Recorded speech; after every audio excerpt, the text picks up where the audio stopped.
Baik, Assalamualaikum warahmatullahi wabarakatuh. Perkenalkan, nama saya Roratun dengan NIM 23011090. Kelas S1 Keperawatan 6B. Di sini saya akan melakukan belut bidai dengan kasus seorang perempuan usia 21 tahun datang ke IGD setelah terjatuh saat futsal. Pasien mengeluh nyeri hebat pada lengan bawah kiri, tangannya tampak bengkak, deformitas ringan, dan pasien menolak menggerakkan lengan karena nyeri. Tidak terdapat luka terbuka, nadi radialis teraba, jari terasa hangat, CRT 2 detik, tetapi pasien mengeluh kesemutan pada jari tangan. Baik, di sini saya akan menjawab 3 pertanyaan sesuai dengan kasus. Untuk pertanyaan pertama, mengapa status neovaskular harus dikaji sebelum dan setelah pemasangan bidai? Untuk jawabannya, karena cedera maupun pemasangan bidai itu dapat mempengaruhi aliran darah dan fungsi saraf distal pada pasien. Sebelum pembidaian itu sebagai data dasar, dan setelah pembidaian itu memastikan bidai tidak terlalu ketat ataupun menyebabkan gangguan aliran darah pada pasien.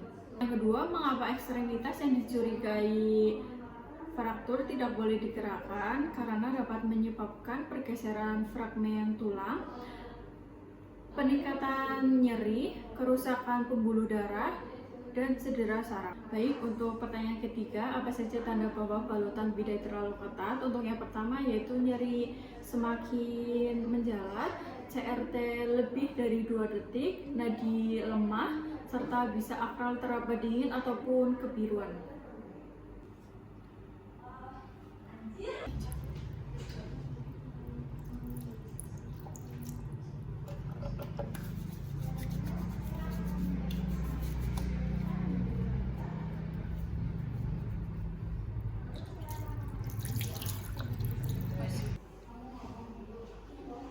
Selamat pagi Mbak, sebelumnya perkenalkan nama saya Roro, perawat yang akan melakukan tindakan pada Mbak. Sebelumnya dengan Mbak siapa?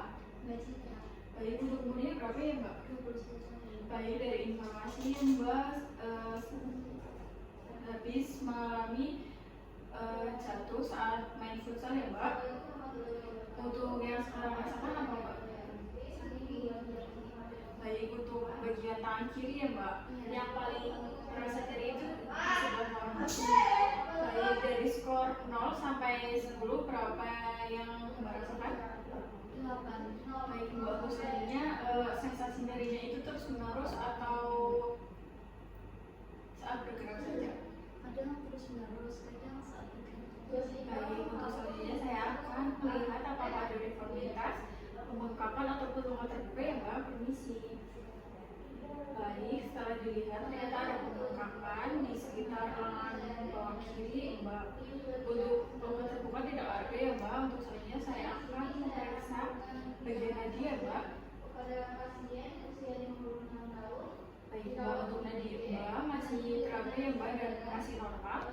Untuk yang selanjutnya saya akan memeriksa aliran darah ataupun CRT pada Mbak. Lalu ada Baik Mbak, untuk CRT-nya normal ya Mbak. Untuk selanjutnya tangan Mbak terasa hangat ya Mbak. Apakah Mbak merasa kesemutan? Baik, dari pengajian yang saya lakukan tadi itu kemungkinan ada fraktur ataupun patah tulang pada tangan Mbak. Untuk selanjutnya saya akan pemasangan bidai.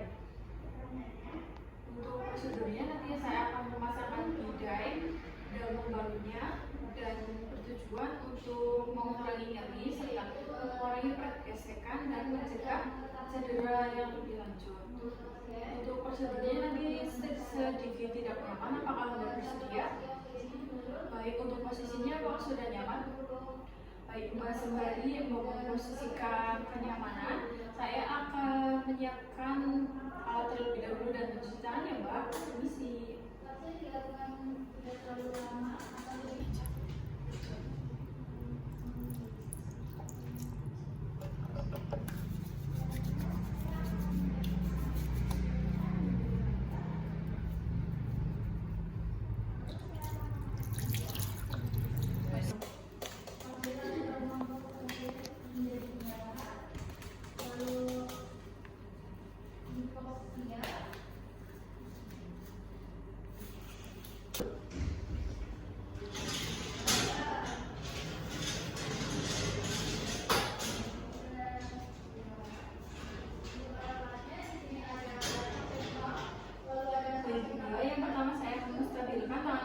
Mbak, permisi. Saya tidak akan meneruskan, saya sesuaikan dengan alat tulis tangan Mbak. Untuk selanjutnya saya akan mengukur budaya sesuai dengan tangan Mbak ya Mbak. Permisi. Baik, saya akan pasang videonya ya Mbak.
Mbak, apakah merasa terlalu ketat atau tidak? Baik, misalnya saya akan mengevaluasi kembali ya Mbak. Permisi, saya akan mengecek nadinya ya Mbak. Baik, untuk nadinya masih teraba ya Mbak. Selanjutnya saya akan mengecek aliran darah atau CRT pada Mbak.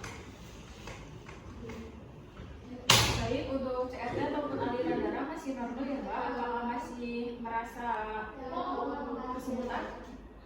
Baik, untuk nyerinya bagaimana Mbak? Apakah sudah berkurang? Baik Mbak, saya sudah melakukan tindakan pembidayaan pada Mbak. Untuk selanjutnya akan dilakukan pemeriksaan foto ronsen oleh dokter ya Mbak. Sebelum saya kembali ke ruang perawat, apakah ada yang ditanyakan? Baik Mbak, terima kasih atas kerjasamanya pada hari ini. Saya izin ke ruang perawat dulu ya Mbak. Permisi.